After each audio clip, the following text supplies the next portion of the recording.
And welcome back, everybody, to the WyoSports blog. Myself, Scott Nulph, sports editor at WyoSports, along with Robert Gagliardi, senior sports editor at WyoSports. We are here at the scene of the crime last week, Robert. Right here on this field, Wyoming came up with one of the greatest finishes probably in the last 3-4 decades of Wyoming football. I guess just one last thought before we head north to Michigan. One last thought on what happened here last Saturday. Well, it certainly was an amazing finish. You know, fantastic finish. Call them the cardiac Cowboys. Call them what you want. I don't know if it's how they drew it up or they want to live on the edge that way. You know, scoring on their first drive of the game and really not doing much offensively up until that final drive where they force a fumble deep in their territory, get an 88-yard pass play. Still can't get it in the end zone, but kick the field goal. It was exciting, and the bottom line is it means Wyoming's 3-1, and that's all that matters. It wasn't pretty, and things need to get shored up and improve. But bottom line, at the end of the day, they're 3-1, and that's all that matters. Absolutely. So Wyoming now is thrown again. We finished the gauntlet, if you will, of Oregon and Michigan State. The, I guess, round robin play between these three teams that both Oregon and Michigan State played each other to. Going to Michigan State, you're playing the number 9 team in the country.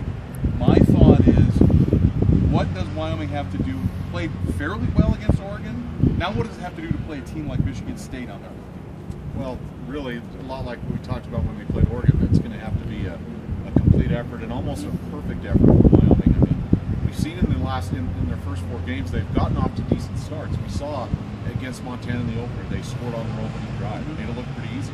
Against Oregon, even though it wasn't their first drive, it was their second drive, go 98 yards and score and take a lead. They scored on their first drive against Florida. And you think, oh, they're going to be clicking. But it really wasn't after that. And, you know, they're going to have to get off to a good start and play their most consistent football game to this point to have a chance. I'm not saying it's impossible, but it's going to have to be a consistent effort from start to finish. Especially at the start, Michigan State has scored in their 2 wins against Jacksonville State and last week against Eastern Michigan, combined for 49 first points. Can't dig yourself a big early hole against a team like this and stand much of a chance. So I think an early start, a good start, will help Wyoming. Like we said, that's something Wyoming's done a decent job with early in games, but they're going to have to do it in the second, third, and fourth quarters. And if, you know, if they're fortunate enough the game's close in the fourth quarter, that's great. But if they don't play well, consistently well through the first 3, then a different feel to this one a little bit than the Oregon game. I mean, Oregon is so high tempo, fast paced. We're going to try to score 100 if we can. Michigan State not that way. They like to kind of beat people up a little bit, right? This is going to have a different feel than the Oregon game won. Yeah, it'll have a different feel as far as the schemes go. You're right, but don't make no mistake. This isn't 3 yards in a cloud of dust. Michigan State. Yeah, they're very much like Wyoming, a pro style offense. They like to, you know, beat you up physically, but they got some skill. You know, talking to some of the Michigan State writers and doing some research, you know, last year's team was really special. They maybe one of the best defenses in college football last year.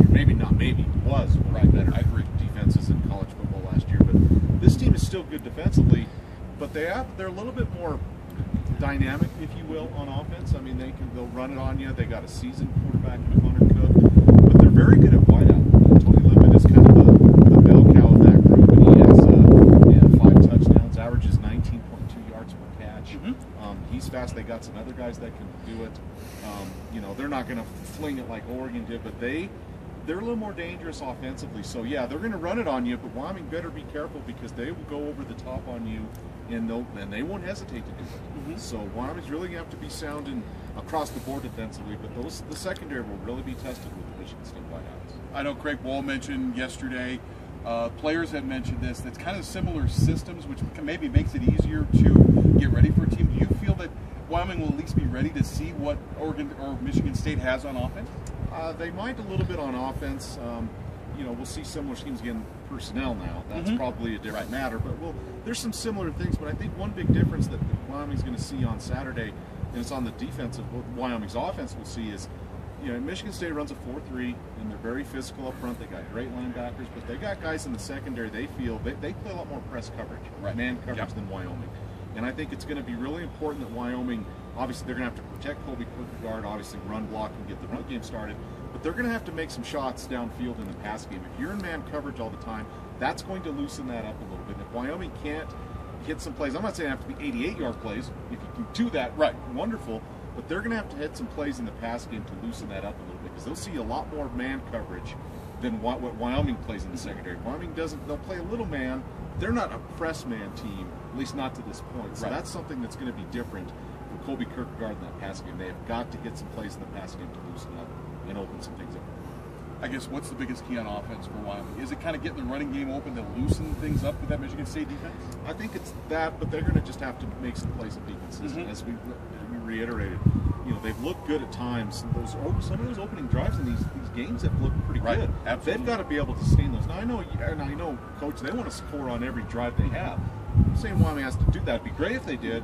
They've got to be consistent and move the ball and finish drives. I mean, the consistency thing is the factor, and I think protecting Colby Kierkegaard a little better. He's been taking a beating in these first 4 games, 16 sacks, and I don't know how many times he's been hit.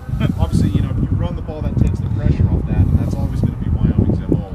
But Colby Kierkegaard, sure, he has to be more consistent and play better, but they need to do a better job of keeping him upright. He's been taking a pounding, and the back's a little sore, so it could get a lot more sore if it doesn't. If the blocking doesn't improve on Saturday. Defensively, Wyoming's played pretty good defense through the first 4 games here. What do they need to do Saturday? Do they need to make Michigan State go long, not get big chunks of yardage? Is that a big key for them? Well, Wyoming isn't going to want to give up a lot of big plays, and to its credit, they haven't given up a ton of real, big explosive plays. I think that's still going to be key. Obviously, you're going to have to win the line of scrimmage and not let Michigan State impose its will on them all the time, and then that opens them up to do whatever they want. So if they can win the line of scrimmage or hold their own, that's good, but I'm serious. I think the secondary is going to be as tested, maybe just as tested against Oregon, of eliminating the big plays and letting the pass game go. If that gets going, then everything will open up for Michigan State. Sure. Well, let's make a prediction. This is kind of the end of this stretch here. They get a bye week next week, Wyoming does. They start Mountain West play. What do you think happens Saturday in East Lansing? Tough place to play. I think Wyoming will show a lot what's shown in the first 4 games. They're going to show some good things at times. I just don't think they got enough horses and just enough athletes to keep up. I think Michigan State still has a lot to prove. They feel like they're still in this college playoff. And they are. We're only 4 weeks in, and they're 9th in the country. I think they're going to have a lot to prove. It's their homecoming. I just think it's going to be too much. I think it's going to be kind of similar to what happened at Oregon. I think it's going to be Michigan State 42, Wyoming 10. Okay, I think along those same lines. But I think that instead of huge plays or the Mariota plays that Oregon got, Michigan State will just wear them down. I think it might be close at halftime. I think it might be 17-3, 17-6 at halftime. But I think Michigan State they have too much. They're too good. They're too talented. To go on the road and win a game like this right now is not where Wyoming's at. I think 39-7 is going to be my final prediction. I hope we're wrong on this. We do. It's not like it would be the first time if we were, but certainly we are. But that'll do it for this week's WyoSports football video blog. For more Wyoming coverage, please go read the Wyoming Tribune Eagle and Laramie Boomerang, and also go online to wyosports.net. Thanks, everybody. Enjoy the game.